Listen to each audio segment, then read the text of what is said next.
नमस्कार students. Periodic classifications of element class 12। तो second point is this. First videos में हमने क्लियर किया था आपकी फर्स्ट क्लास में जो बेस पॉइंट थे इसके पीरियडिक एलिमेंट्स के। सेकेंड पॉइंट देखते हैं। देखो सेकेंड पॉइंट है आपका ये स्टार्टिंग कहाँ से हुई थी। जो आपके पीरियडिक टेबल्स बना था इसका जो स्टार्टिंग था, जो हिस्ट्री मतलब पूरा स्टार्टिंग जो इनिशियल पॉइंट था वो कहाँ से आता था। तो देखो सबसे पहले जो अपना ट्रैक्स दिया था, डॉबर्नियन ट्रैक्स दिया था। मतलब ये था कि सभी एलिमेंट्स को एक जगह स्टडी किया जाए, क्योंकि ऐसे तो जब तक कलेक्शंस नहीं होगा, किसी चीज़ की स्टडी नहीं होगी, बहुत सारे एलिमेंट्स है ओशियन केमिस्ट्री साइंस, तो आपका जब तक एक उनका कलेक्शंस नहीं बनेगा, प्रॉपर कलेक्शंस नहीं होगा, तो we can not study them. तो उनको स्टडी करना थोड़ा सा मुश्किल हो जाता है। तो ये क्या था कि साइंटिस्ट का था कि सब एलिमेंट्स को एक जगह कलेक्ट किया जाए ताकि स्टडी करना ईजी हो जाए उनका। तो यहीं पर एक ट्रैक्स दिया गया था। ट्रैक्स मीन्स होता है तीन तीन एलिमेंट्स या तीन तीन नंबर लेकर। तो जिस डॉबर्नियस में, तो that was known as Dobereiner triads. तो डॉबर्नियर ट्रैक्स था, क्या कॉन्सेप्ट था इसका। This classifications based on atomic mass, atomic mass के बेस पर था। अकॉर्डिंग टू दिस, इनके अनुसार when elements are arrange in order of increasing masses, जब एलिमेंट्स को पुट किया जाता था इंक्रीजिंग मासेस के नंबर्स पर, तो group of 3 elements having similar properties are obtained. तो तीन तीन ग्रुप वाले सिमिलर प्रॉपर्टीज रखते थे। कैसे? Atomic mass of the middle element of the triad, जो बीच वाले का एटॉमिक मास होगा वो किसके इक्वल होगा, being nearly equal to average of atomic mass of 2 element.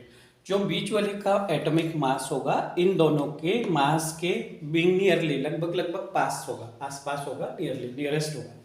तो ये था डॉबर्नियर ट्रैक्स। ट्रैक्स क्यों बोला गया? बिकॉज 3 एलिमेंट्स है, यहाँ पर तीन तीन एलिमेंट्स को यूज किया गया था। कैसे यूज किया गया था? सपोज मेरे पास MnO है, 3 एलिमेंट्स को इसे भी ले लिए, ठीक है।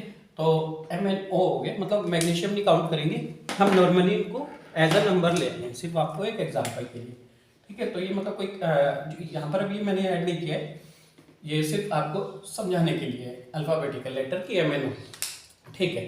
तो MnO है, तो आपका सपोज जो बीच वाला होगा N, उसका atomic mass average of this MnO/2 उसके इक्वल होगा।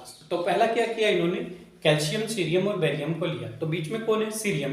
तो सीरियम का जो एटॉमिक मास होगा बिटवीन वाले का, हमने यहाँ पर ये पॉइंट पढ़ा, ट्रायड्स ऑफ बीइंग नियरली, यहाँ पर था देखो 3 elements having similar properties are obtain, atomic mass of middle element, जो बीच वाले का एटॉमिक मास होगा of the triad being nearly और equal to average of atomic mass of 2 elements. तो इसका जो एलिमेंट्स का एटॉमिक मास होगा इन दोनों के एवरेज के इक्वल होगा। इसका कितना होता है? सीरियम का 88 होता है। कैल्शियम और बेरियम को ऐड करके देखते हैं, 137 प्लस 40 अपॉन 2, एवरेज तो ऐसे निकलेगा, 2 एलिमेंट का अपॉन 2, दोनों का सम। तो आप 137 में 40 ऐड करो एक बार, 7 4 3 7 1 अपॉन 2 है, तो 2 8 जा 16, एक बचा, 2 8 जा 16, लेफ्ट 1, 2 5 जा 10, 88.5।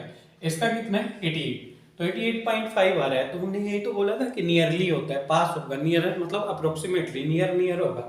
तो सीरियम का जो एटॉमिक मास है वो इन दोनों के एवरेज के इक्वल होगा। सेम आपका दूसरा एलिमेंट था इसमें, क्लोरीन, ब्रोमीन एंड आयोडीन।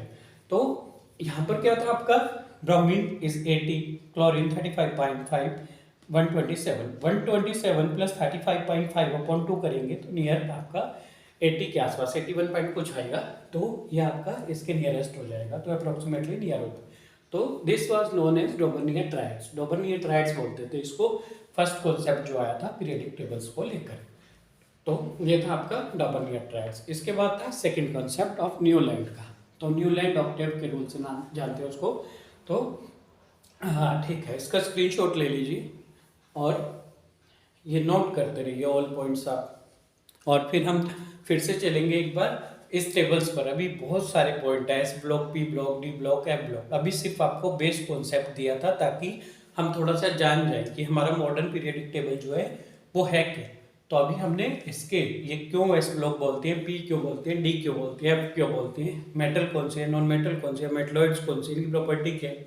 तो बहुत कुछ है इसके अंदर, बहुत कुछ है इस पीरियडिक टेबल के अंदर। तो और एक बेस आपका प्लेटफॉर्म बन जाता है केमिस्ट्री का जब आप इस कॉन्सेप्ट को स्ट्रॉन्ग कर लेते हैं।